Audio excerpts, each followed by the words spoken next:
Welcome to Indie Beacon Radio, where creative souls can find help in marketing their creations.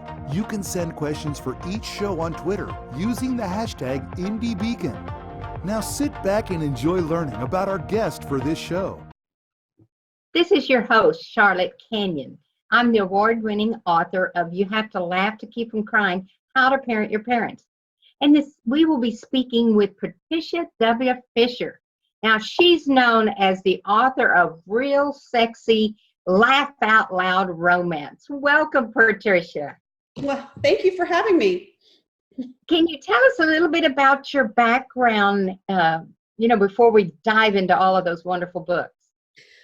Let's see. I was born in Austin, lived in Houston, went to the University of Texas, went to nursing school, stayed around the Central Texas area, moved to Dallas, worked up there for a while, met my husband. We lived in St. Louis, had one child, came back, had another child, and then we adopted two more. And that process, I got my journalism degree as well. So just a lot of stuff in there, a lot of stories to be told, a lot of interesting journeys to be had. Are you still an RN? The saying is once a nurse, always a nurse. But I don't practice right now, but I do bring those aspects into my stories. Oh, so they make it intriguing. And just a quick question, I ask this quite often. Do you use some of the characters you may have met throughout your career, like different doctors and different nurses or different situations to write your stories? Absolutely. There would be times I'd come home and I'd talk to my mom about the night or the shifts, of course, leaving any patient names out. But it was one of those things that she would say, "You've got to be kidding me." And I really can't. I can't even make some of the stuff up. And yes, the full moon and all that stuff do affect different units in the hospital. So it's a never without good stories. Well, I'm in the senior health industry, and that's kind of what mine is parenting your parents. So I totally understand that there's stories you can't make up. They're just so outrageous that somebody definitely, would have done it. Well, tell me where your writing actually originated and what age did you start writing? Let's see. I come from a very long line of storytellers. I was extremely fortunate to grow up with two of my great-grandmothers, and they were born in the 1800s. So they had incredible stories to tell about coming to Texas. One, her family came to Texas in a covered wagon from Mississippi. Another was her dad was a pastor and would go around and minister to different people in the late 1800s. And so they had these spectacular stories to tell. And the way they said it and the cadence of their voices and the words they used was always extremely inspiring and would keep my attention. So that kind of came naturally. And my grandmother was always very good at storytelling, my father. And so it just kind of evolved into that. Actually writing stories down, the first story I ever wrote was actually a screenplay about the Loch Ness Monster from the monster's point of view. So, and my fourth grade teacher was very kind to let us perform said play in class one day. So of course it was a beautiful disaster, but it's the start of something. Did you dress up like the Loch Ness Monster? Or? I do remember one of the boys in the class wanted to be the monster. And so he took his t-shirt and put it over his head and did the whole arms thing. I don't think Nessie has dinosaur arms, but you don't know. Oh, that is intriguing. Well, when did you get interested in the romance? And I love your little twist and laugh out loud at romance. Mm-hmm. What gave you that idea? Well, in college, I started reading books by Judith McNaught, who's a Texas author, and Jude Devereaux. And I really love the fierce heroines. They weren't waiting to be rescued. They were in their own chaos, and they were going to get where they needed to be anyway. But who better than to have someone beside you when you're trying to travel that journey? So I really started loving the books at that point, and I fell into a really pretty awful relationship in my early 20s. And one of the books I read was at that time was called A Knight in Shining Armor by Jude Deveraux, and her character was going through something very similar to me. And so I read the book and said, I know this is fiction, but there's women out there that are doing this, so I could do it too. So I left, and there was that moment of, okay, at some point I want to give back. So I want to write a really strong story. Maybe that will help someone escape a bad day or escape a bad relationship or whatever. So I had that in my brain in the early 90s, was in nursing, and then went back to journalism in 1997, started writing, did a lot of health articles, kind of combining the two worlds. And then in about 2004, I joined San Antonio Romance Authors, because I was really wanting to develop the craft of writing as well as understand the business, which they're incredibly good at helping with. And then it just kind of took off from there. And honestly, who doesn't want the happily ever after? I mean, who doesn't love love? I mean, why not? Right. The Cinderella story. Yeah, and all of them, and who you love, and it doesn't matter. It's like everybody wants to feel needed and loved, and at the end of the day, they want that person to look at them and say, I love you, just even if you're a terrible mess. It's like, which we all have those days. You want that. So when did you actually get your first book published, or did you self-publish it? What led you to, write the first book? Well, I had won a couple of contests with my very first book. It was a romantic comedy, and initially was called Worth the Wait, WEIGHT, so a little wordplay. And I had won some contests and gotten some interest, but it was kind of like, it's good, but it's not really what we're looking for. And I was getting more and more frustrated. So I went back and re-edited it and thought I had polished it, and I pitched it to a small press, Soulmate Publishing, and they loved it and they bought it. And the beautiful part about that is that was on May 8th. And the reason I remember all this very vividly is because that was a Tuesday, and I got my book contract. Well, we had been on a list to be matched for children in foster care. And so the very next day we got a phone call and said we had been matched with 2 children. So I had talked to my mom the day before about my book contract. So when they called me the next day and said, you've matched 2 kids, we're on the way, I put the phone down, and it rang immediately, and it was my dad. And he said, well, congratulations. And I was so flustered. I was like, okay, what are you talking about? Because I wasn't sure if it was the books or the kids. So yeah, it was one of those moments. And that was in 2012. And did you adopt the 2 kids? We did. Well, congratulations. Thank you. Were they brother and sister or twins? They're brother and sister. Mm-hmm. Brother and sister. Oh, God bless you. That's great. Now, do you add any, if you got the foster children, do you use any of their, antics or whatever in any of your stories or your, I don't know how old they are right now, but. Sure. Yes. Yeah. And parenting is hard. I mean, no matter if they're your biological kids or stepchildren or adopted. Oh, yeah. And everyone has their own path to, as well as your own parenting style for each child. But yeah, I include it. And in a couple of the, like in the Tuscany books, there's actually a woman who's one of the main characters' mom, and she runs a foster home. So I have that aspect in there. So you have the good stories, the good people that are doing work, and sometimes what these kids have been through. So I love pulling that in. And then also I check back a lot with the social workers and everybody and say, does this make sense? Is this correct? Because I want to make sure what I put out there is absolutely right. Right. So you do your research. Absolutely. Mm-hmm. Yeah. It would be a disservice to kids waiting to be adopted if I didn't, and families waiting to adopt. Right.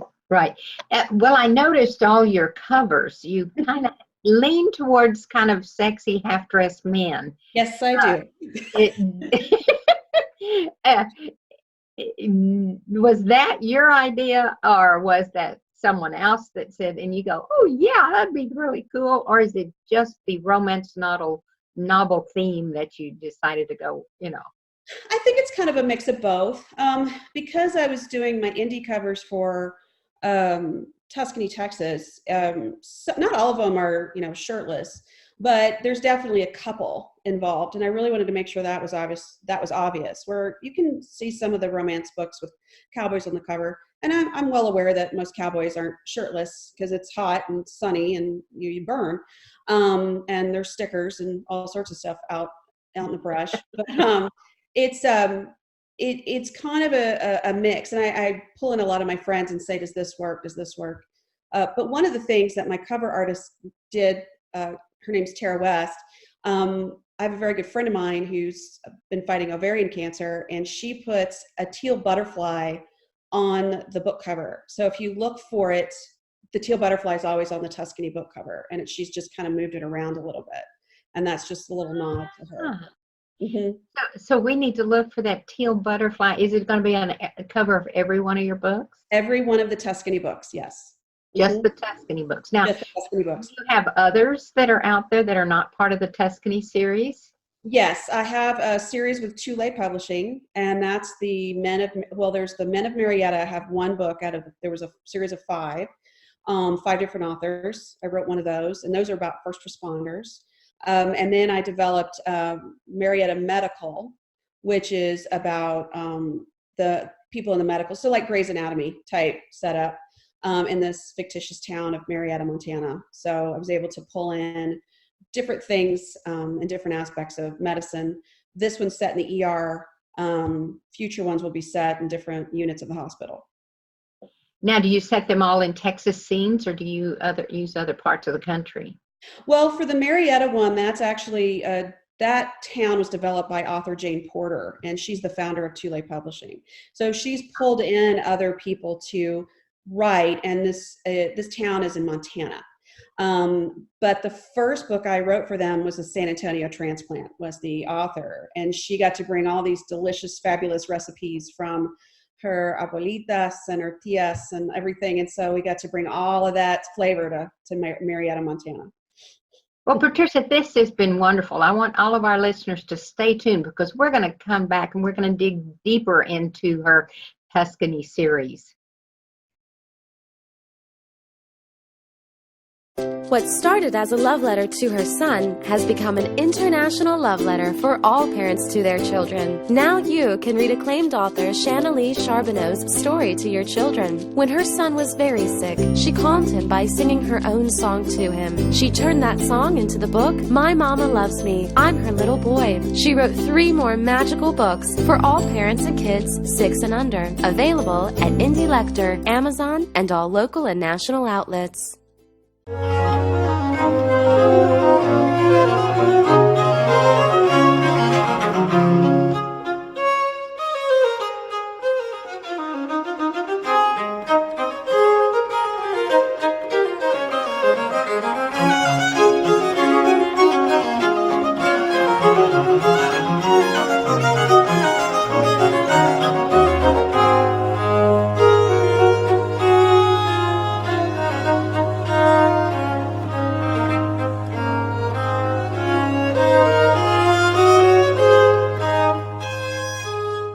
Hello, I am the author and poet Denise Bryson. I am the author of The Things That Cross My Mind, Love's Reality, both in book and audio form. I am also noted as one of the best poets of 2011. I have 2 new projects coming up. One is the Blinky series, where Blinky tells us all about our coins and our bills for our children. I also have a book coming out called Say Ye. It's quotes from Denise Bryson, just inspirational and that will help you along the way. Thank you for watching or listening to this show. Indie Lecter is proud to sponsor this programming. As a thank you for listening or watching, we would like to give you a 10% coupon code that you can use on our bookstore at indielecter.store. Use coupon code VIDEO19. Again, that's indielecter.store, coupon code VIDEO19 for a 10% discount on any purchase. Thank you. Welcome back to Indie Beacon Radio. Don't forget to like us, follow. This is Charlotte Canion, and we have the pleasure of speaking with Patricia W Fischer. Patricia, I have to ask you, after you telling us a little bit about, and I read a little of your bio, you are a very colorful person, having, sung the national anthem. You have played the guitar. You've done a little bit of everything. Is there anything you have on your bucket list that you haven't done? Wow. Certainly. I have never been to Australia, which I would love to go to Australia. Let's see, travel-wise, there's, plenty of places that I haven't hit. Would love to, of course, like any author would love to make the bestseller list, earn a spot on the bestseller list. And just getting to write the stories that keep popping up in my head. I guess one of the things on my bucket list is to catch up with all the stories that are in my head, but sadly, I think it's just perpetual. It'll never stop, the stories that come up. Well, I know your big series is the Tuscany series. Can you give our listeners a little flavor of maybe one of the chapters or one of your favorite stories that you share? Yeah, well, my first book, the Deep in My Heart, was one that I had sort of written parts of, and then it just kind of developed into this full-length romantic suspense. I love that Caleb and Jocelyn knew each other in high school. They weren't really dating, and now they're 15, 20 years later, coming full circle. She comes back to town with the idea of only staying a short period of time, and sparks just fly. And it was a really fun and beautiful story to write, because it talks about basically two people who are really wounded, not so awfully wounded that they're not able to find their way back. But I think there's something about helping people find love again. And I really love that part of it. Caleb's the oldest of the family, the siblings. And he's got twin brothers and twin sisters after him, and getting to lace in not only the brothers or the siblings, but also the cousins and the town and all the quirks that go on with small towns, and people think others don't know, but of course everybody knows, and it's like all these fun little layerings that you get to do. So, and I debated on whether to put it's set kind of Fredericksburg, Bernie, Stonewall, all in that area, because it's so vivid and colorful. Just the topography is that way. But I knew that if I tried to set it up in a real town, someone would write to me and say, well, that street doesn't cross that other, and that's not where that church is. So I just said, I'm just going to make my own. It's just easier. Right. Do you plan on continuing that series, or do you have a whole new direction you want to go, or maybe you're going to do both? I'm going to do both. I have two very different things that are going on. The Tuscany series, I'm going back and looking it over, polishing up a little bit. The third book is called Lone Star Love, and it's about the sheriff in town who's the cousin of Caleb, and he falls in love with a girl that he'd had a crush on in high school, and she is actually coming back to town, but hasn't told anyone. She's actually recovering from ovarian cancer, and so she is not able to have kids. She's just sure that that's never going to happen for her, and because she can't, therefore, she will never find her happily ever after. So she's kind of resigned to this, and of course they fall passionately in lust initially, but it talks about the whole process of finding yourself after such a traumatic medical thing to happen in your life. And I'm lucky enough to have a very good friend of mine, and also other survivors that sat down and said, yes, that's accurate, no, that's not. And so they were able to tell me what is fair and what isn't when discussing that recovery for anyone recovering from a major medical problem. And I hope that it ended up being a really lovely, beautiful story. It's one of my favorite ones that I've done.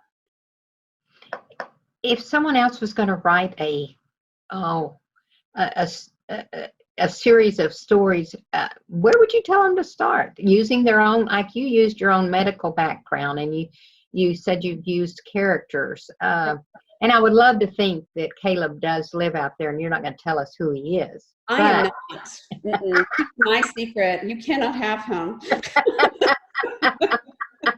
What would you tell, fellow authors how to get started on a series and how to keep it going? You're very successful at it. Thank you. I think that any storyteller is kind of absorbing the world around them, and you kind of have these little pockets of things. You see people at the airport or the grocery store, and you kind of collect these characters as you go. I know sometimes people don't want to write about what they know. So they'll say, oh, write about, if you're a nurse, you write about this. And if you are a lawyer, you write about that. Sometimes it's not always what speaks to us. So if you want to write about a woman who runs a dog shelter and you love dogs, then write about that. Write about what speaks to you. And if you want, you sit down and start writing. And sometimes those characters that help you expand into other series show up. I have a romantic comedy that I had a friend of mine say, well, what about this character? And I said, what about that character? And she said, what, you can't just leave her there. And I said, well, I didn't plan to do anything with her. And she said, well, you can't just leave her there. So it's those characters that show up that really speak to people. So I say, start writing what works for you, whether it's a short story or a novella or longer, and see where you go. I would also say to join a writer's group and join a writer's group that's as passionate about your success as you are. If you're just kind of going to get a little bit of feedback, that's fine. But if you're going to really pursue getting a book published and the best quality book you can, definitely get involved with a group that can help you get there. Very good. Do you, and like I said, how old are your children? I don't know that we asked that. Oh yeah. Let's see. I have 9, 11, 13, and 16. Okay. Do they ever give you input? Oh yeah. Yeah. And they're funny because, we all, as adults, we get involved with parenting and work. So I'm very fortunate to get to do a TV segment every month with San Antonio Living. So I get to do a book segment and go on and present whatever books I find in the month. And I came home one day feeling, pretty proud of myself. And I said, so you guys want to see my segment on TV? And they were like, no. No. It's mom. Yeah, you're a mom. We don't know. So I think that, the kids definitely give me that. And what's cool is I'll say, well, when my daughters were younger, I'd say this. And they would say it and I'd write down how they said something. Tell me about this. And so especially when you have little kid speech, because I think sometimes too, adult writers will write as like little kids, like they're little people, like little adults, and they have their own wording. They have their own lingo. They have do. Their own phraseology. Yes, they definitely do. In fact, my husband sometimes tell me I'm a kid at nature. I love to do that. Yeah. Well, we've only got a minute or so. Let me ask you this. And this is just kind of totally off the cuff. If you could do anything else in the world, what else would it be? And I know I've already asked you about your bucket list. Sure. Oh, wow. It may sound very superficial, but I would love to be a seat filler during award season in Hollywood. Yeah. I just write down everything I hear. Can you imagine the stories? Wow, that would be awesome. That would definitely be awesome. Well, this is Charlotte Canion, and we want you to hang in there because Patricia is not through yet. Her name is Patricia W Fischer, and you have to check out her Tuscany series. And this is Charlotte. Stay tuned. What would you do if you had to put your life on hold to care for a loved one? I'm Charlotte Canion, award-winning author of the book, You Have to Laugh to Keep from Crying, How to Parent Your Parents. That was a question I had to ask myself some 16 years ago, and you'll have to ask the same question. I had a father-in-law with dementia, a mother with Alzheimer's, and a dad with Parkinson, all at the same time.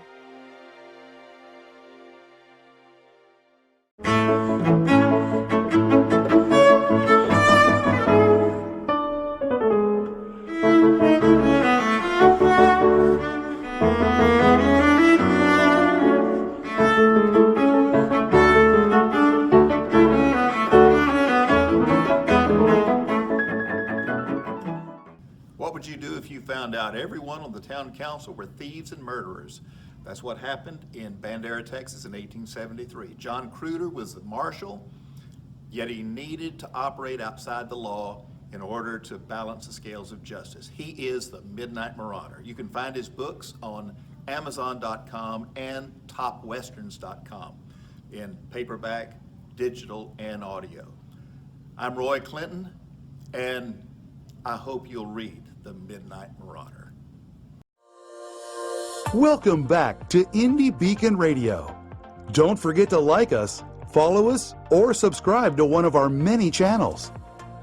Now, here is your host for today's show.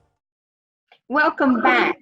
We're speaking with Patricia W Fischer, and she is the outstanding author of the Tuscany series. And I'll bet you we've got a lot more to come. Patricia, tell me what you're working on right now and what we can look forward to.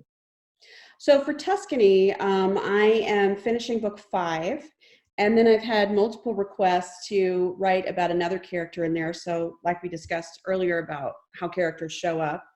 So there's a character in book 2, Carried Away, that he does deserve a happily ever after, so I'm going to need to give him that. So at least another 2 books, if not 3, in the Tuscany series. And then also I'm coming up with some other for the Marietta series, and then working on a 3rd secret project that I don't want to talk about just yet. Yes. It sounds really good if it's a secret. It does sound good. You can't even tell us what genre it's in? Well, it's contemporary romance, and it is set on the Texas coast. So, okay. Yeah. That gives us a little bit to go on. Right. Will any of your characters or part of characters resurgence in that series? No, it'll be a completely separate series. So it'll be all new people. So I'm excited about that. And I'll get to pull in more medical on that one as well. Okay, so it is going to have still have that medical twist to it, which I guess you're an RN. Why not? Yes. Why not incorporate what you know? And that's exactly what you said. You're advising other authors or other potential authors to write about what they know, or if they have a vivid imagination, let them go with it. One other quick thing before we ask you where we can find your books. Have you said you originally wrote the Loch Ness Monster from the view of the Loch Ness Monster play. Mm-hmm. Have you ever written a play, or have you ever thought about writing a play? Yes. There's been a few ideas I've thrown around. I recently came back from New York and I was at the Romance Writers of America conference and got to see 2 or 3 plays while I was there. And so definitely that writing bug is hit. But it is definitely its own animal. So it's certainly something that you can't just lightly go into. And so yeah, it would be wonderful to get to write one. I would love it. Would it be based on one of your novels already, or? Possibly.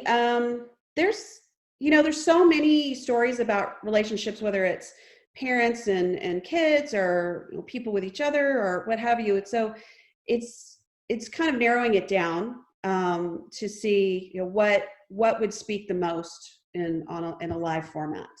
So I don't know. We'd have to see. And what would play out on a stage and look well, I guess, is part of it as well.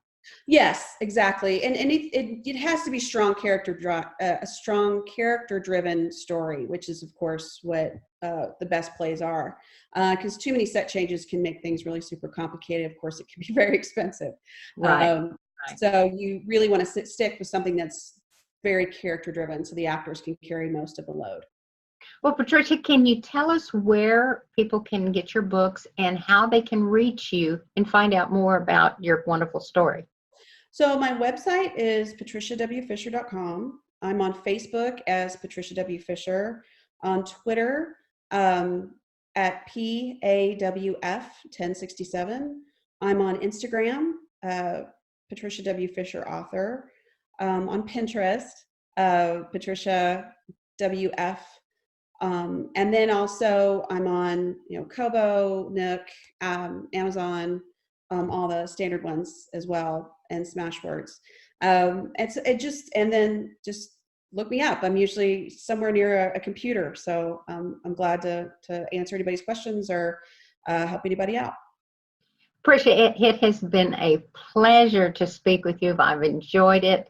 I want to thank you for everything you've done for us in the past and exciting things that we look forward to in the future. This is Charlotte Canion. I want to remind you one thing. A rose is like a book. You can't know its beauty until you look at it. And a book is like a rose. You won't know its full beauty until you open it. Again, this is Charlotte Canion saying goodbye for now. Goodbye. Thank you. Thank you for listening to Indie Beacon Radio, where creative souls can find help in marketing their creations. To learn more about Indie Beacon services, to be a guest on the show, or to advertise on our show, please visit our website at indiebeacon.com.